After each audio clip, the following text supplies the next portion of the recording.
तो आपका आर्यन एस्ट्रोलॉजी में स्वागत है। अगर आपको किसी भी तरह से जो है आपको कुंडली विश्लेषण करवाना है तो आप डायरेक्ट कंसल्टेशन ले सकते हैं। स्क्रीन के ऊपर मैं अपना व्हाट्सएप नंबर एडिट कर दूंगा, और आप अगर चैनल पर नए हैं तो इस चैनल को सब्सक्राइब करिएगा, ठीक है, और इसके फ़ायदा भी पहुंचाइए थोड़ा बहुत। आइए वीडियो शुरू करते हैं फिर।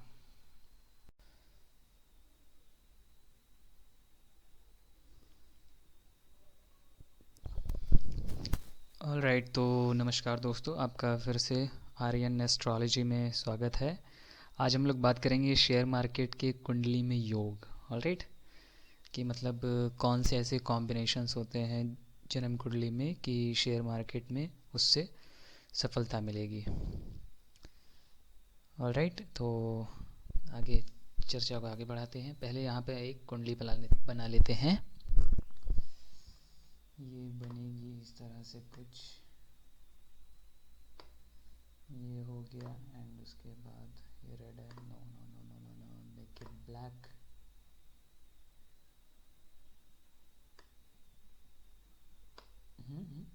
ओके भी करना होता है, आई फॉरगॉट। ये हो गया। और उसके बाद फिर धीरे धीरे बना देता हूँ। एंड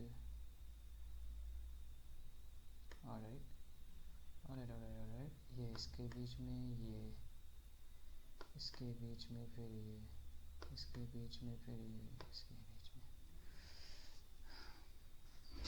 ऑलराइट, जी ये क्या हो गया।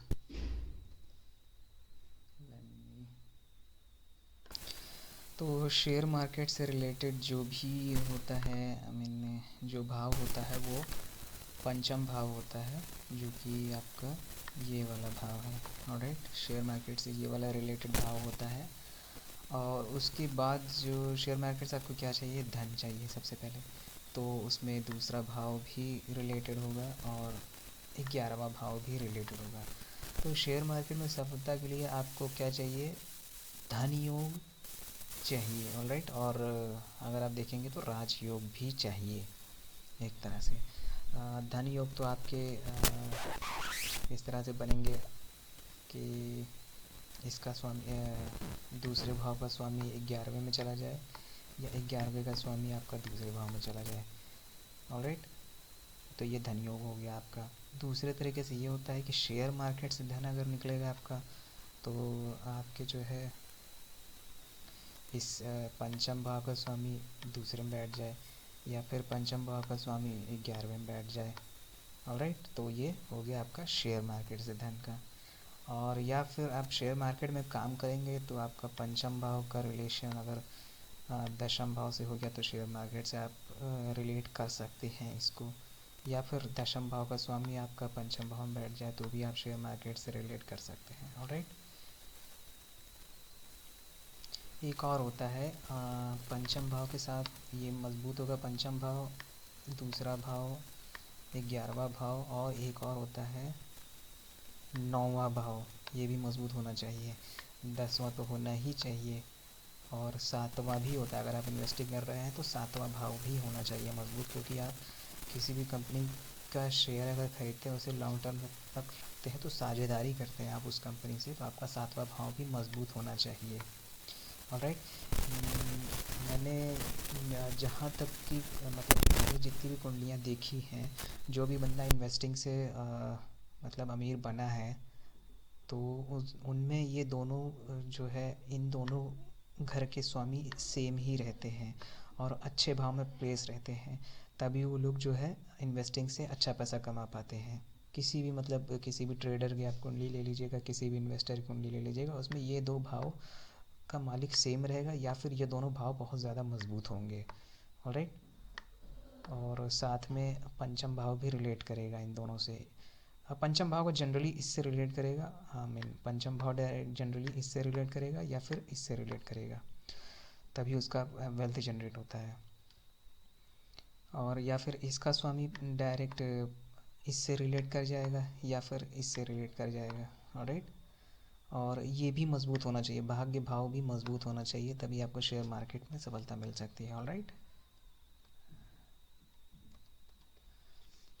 हाँ, तो बात कर लिया जाए ग्रह के बारे में। तो ग्रह के बारे में अगर देखा जाए तो सबसे पहले तो आपका जो भी रहेगा वो रहता है सबसे पहले मरकरी। ऑलराइट। मरकरी रहता है सबसे इम्पोर्टेंट प्लैनेट ग्रह के मामले में। और दूसरा प्लैनेट रहता है राहु। ऑलराइट।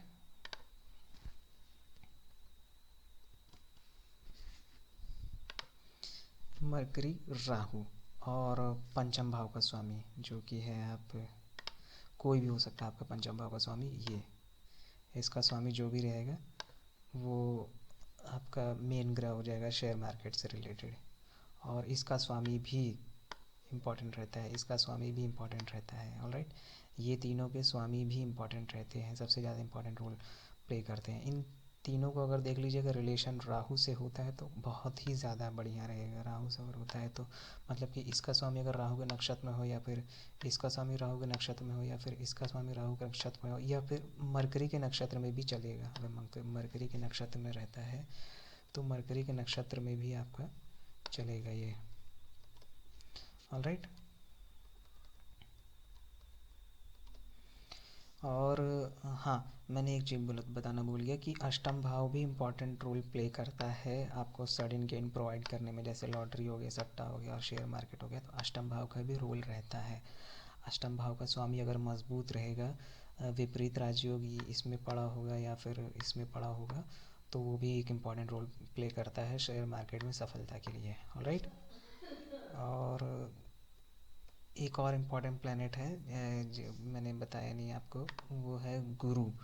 गुरु का मजबूत होना भी बहुत ज़रूरी है। गुरु आपका किसी अच्छे भाव में बैठा हो, जैसे कि बता सकते हैं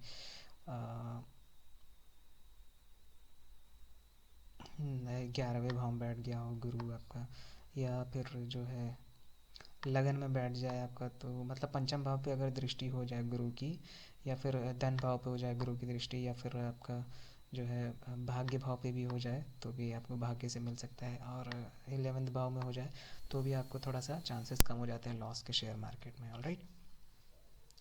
आपका मैंने बता ही दिया है, पंचम भाव का स्वामी गुरु, मरकरी, राहु एंड 11वें का स्वामी, अरे हाँ 11वें का स्वामी, 11वें का इसका स्वामी, इसका स्वामी, और ये भाव मजबूत होना चाहिए इस, ठीक है।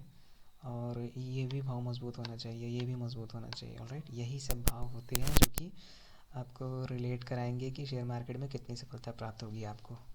ऑलराइट। और मरकरी, राहु एंड जुपिटर भी मैंने बता ही दिया है आपको। जुपिटर भी मैं यहाँ बना देता हूँ, जुपिटर भी एक इम्पॉर्टेंट प्लैनेट है।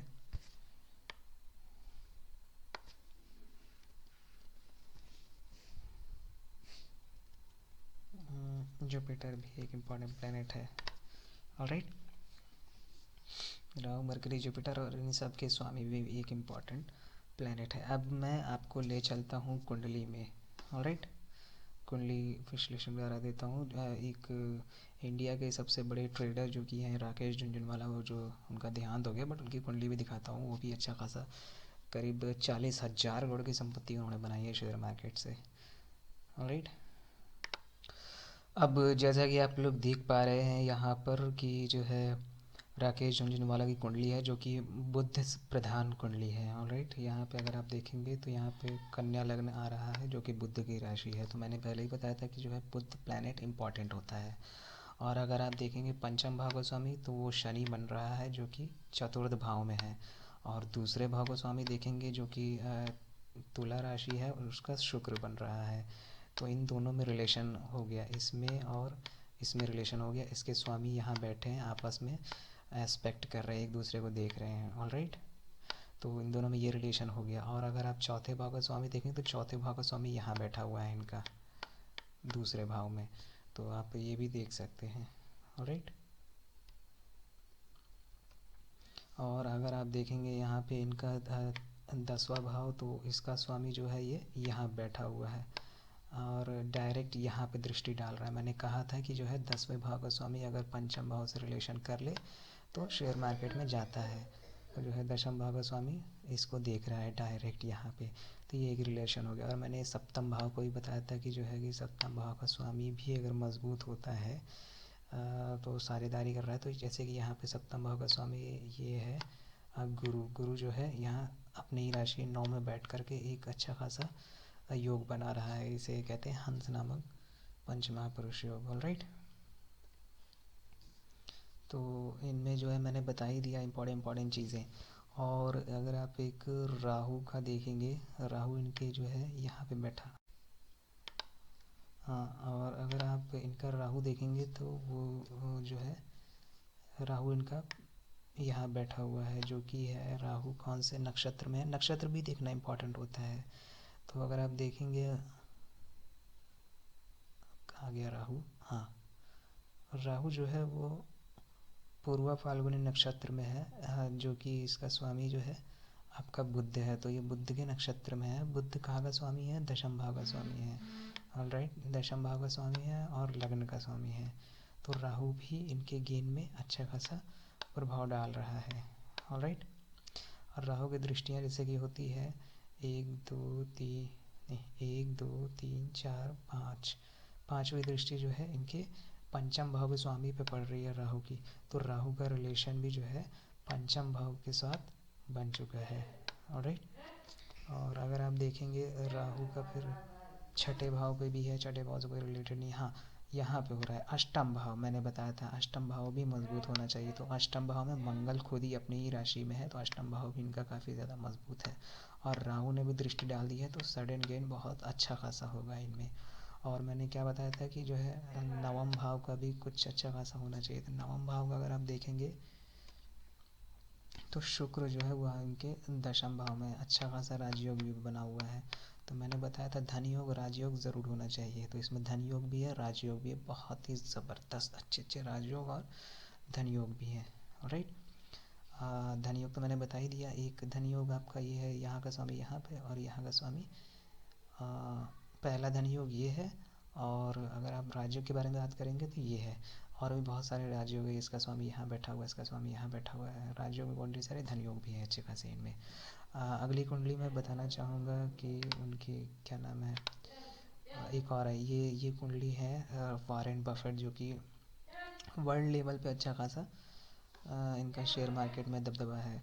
तो वॉरेन बफेट जी की संपत्ति भी अगर आप देखेंगे तो करीब $100 बिलियन है, बिलियन।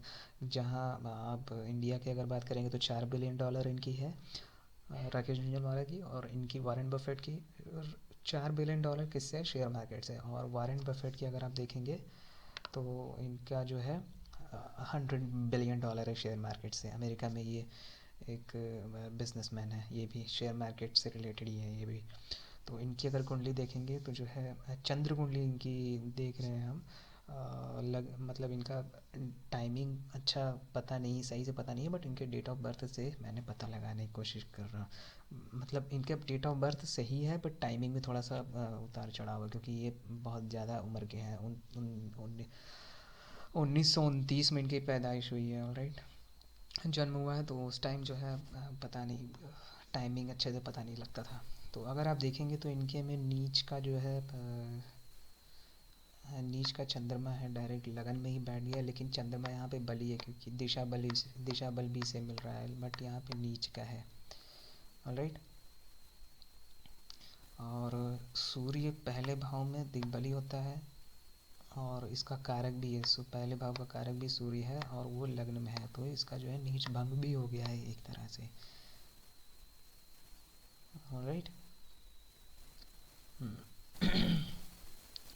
और इसमें अगर मैं राजयोग के बारे में बात करूँ,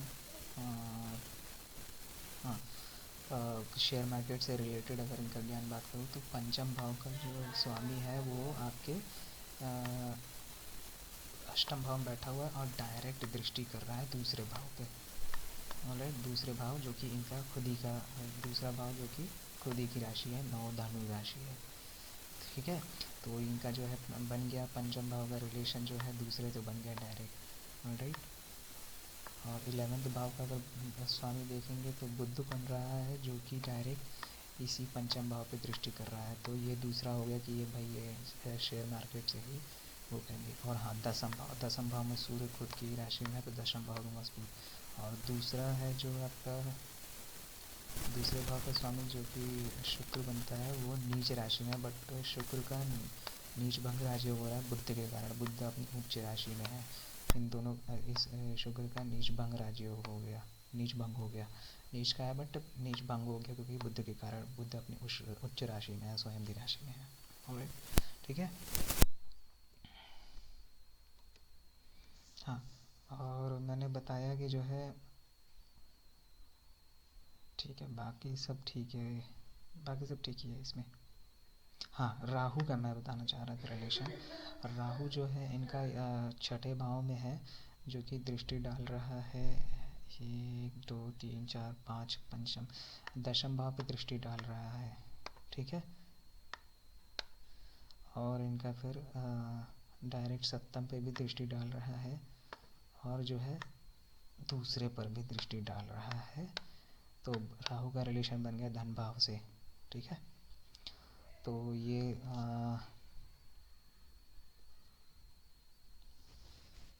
मंगल की राशि अच्छी नहीं होती है, बट छठे भाव में राहु अच्छा होता है। किसी की भी अगर उसमें जो है खड्डे में राहु है तो वो अच्छा होता है, आपको अच्छा खासा जो है बिजनेस में मतलब अच्छा खासा आपको बढ़ोतरी देगा, ठीक है। और राहु का रिलेशन दशम से बन गया है तो अचानक उछाल आता है। तो इन्होंने करीब इनकी जो है संपत्ति करीब 15 साल से या 13 साल से इन्होंने इन्वेस्टिंग स्टार्ट की थी, और जाके करीब 55 साल की उम्र तक इन्होंने कुछ भी अपने वेल्थ का 0.1% भी इन्होंने नहीं बनाया था 55 साल की उम्र तक। और इन्होंने 99% जो बनाया है अपना वेल्थ, वो 60 से 65 साल के बाद इन्होंने बनाया है। ऑलराइट, तो राहु हमेशा सडन गेन देता है, अचानक से इनकी बढ़ोतरी हुई है। 55 साल के बाद इनकी अचानक से वृद्धि हुई है। क्यों हुई है? क्योंकि ये राहु जो है डायरेक्ट दशम भाव पे वो दे रहा है, और दशम भाव हमेशा मान सम्मान प्रोफेशन यही सब पे वो करता है, रूल करता है, ठीक है। और अष्टम भाव का स्वामी बुध उच्च का है इनका।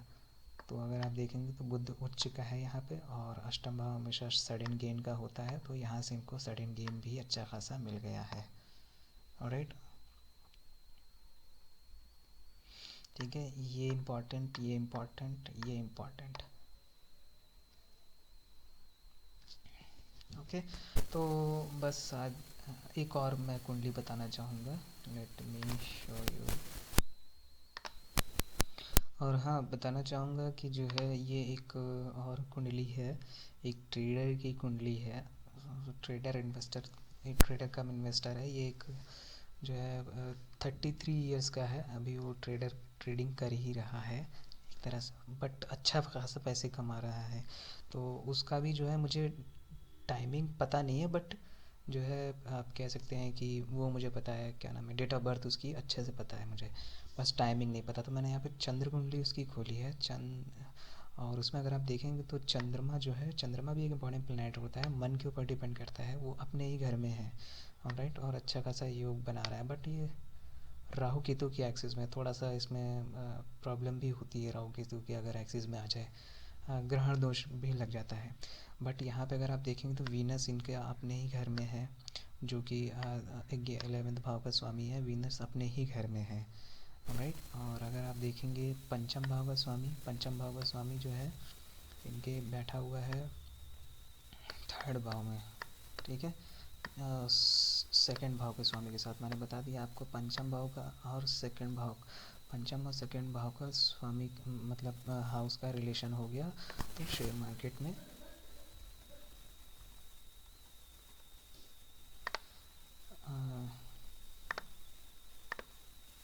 शेयर मार्केट से फ़ायदे का आपको, शेयर मार्केट से फ़ायदे का योग बन गया है। ऑलराइट, इन दोनों का रिलेशन हो गया और शेयर मार्केट से फ़ायदे का योग बन गया, दोनों का स्वामी एक जगह बैठ गया। और अगर आप इसको देखेंगे 11वें भाव का, तो इसका ये 11वां भाव यहाँ बैठा हुआ है।